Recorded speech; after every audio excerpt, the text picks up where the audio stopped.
நம்ம அடிக்கடி news papers நியூஸ்லலாம் பார்க்குறோம். அதாவது 25 இயர் ஓல்டு 28 வயசு 30 வயசுலேயே ஹார்ட் அட்டாக் வந்து இறந்துட்டாங்க.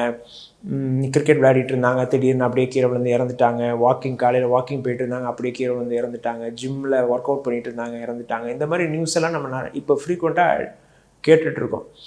இதில் வந்து மெஜாரிட்டி ஹார்ட் அட்டாக்காக இருக்கலாம். பட் இதுக்கு வந்து இன்னொரு சில ரீசன்ஸும் இருக்குது. அதாவது ஹார்ட் அரித்மியாஸ்ன்னு சொல்லுவோம். அதாவது உங்களோட இருதய துடிப்பு வந்து எப்போவுமே 60லேருந்து 100க்குள்ளே தான் இருக்கணும்.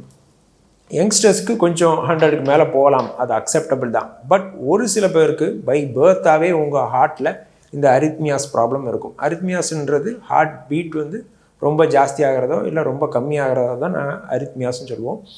ஸோ இந்தமாரி ஹார்ட் பீட் வந்து 100லேருந்து சடனாக 200, 250, 220 அந்தமாரி சடனாக ரொம்ப அதிகமாகும்போது அவங்க மயக்கம் போட்டு கீழே விழுவாங்க, அப்படியே இறந்து போகிறதுக்கும் வாய்ப்புகள் உண்டு. பட் அதை வந்து ஹார்ட் அட்டாக்குன்னு நம்ம நினச்சிக்கிறோம். பட் ஹார்ட் அட்டாக்கும் அந்த ஏஜில் வர்றதுக்கு வாய்ப்புகள் உண்டு தான். பட் இன்னொரு வகையான நோய்களும் இருக்குன்றதை நீங்கள் தெரிஞ்சுக்கணும். ஸோ இந்த மாதிரியான அரித்மியாஸ் நோய்கள்ன்றது எப்படி நாம் கண்டுபிடிக்கிறதுன்னு பார்த்தீங்கன்னா, பொதுவாக சின்ன வயசில் நிறைய பேருக்கு படபடப்பு இருக்கும்.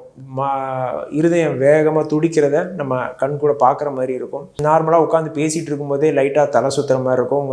ஸோ இந்த மாதிரி சில அறிகுறிகள் வரும்போது நீங்கள் உங்கள் வீட்டு பக்கத்தில் உள்ள ஹார்ட் ஸ்பெஷலிஸ்ட் டாக்டர் ஒருத்தர் போய் பார்க்குறது நல்லது. அதேமாரி உங்கள் குடும்பத்தில் யாராவது ஒருத்தர் சின்ன வயசுலேயே எந்த காரணம் என்னென்னு தெரியாமலே திடீர்னு இறந்துட்டாங்க அப்படின்னா, அந்த குடும்பத்தில் இருக்க எல்லாருமே உங்கள் நியர்பை இருக்கக்கூடிய ஹார்ட் ஸ்பெஷலிஸ்ட்டை பார்த்து செக்கப் பண்ணிக்கிறது நல்லது.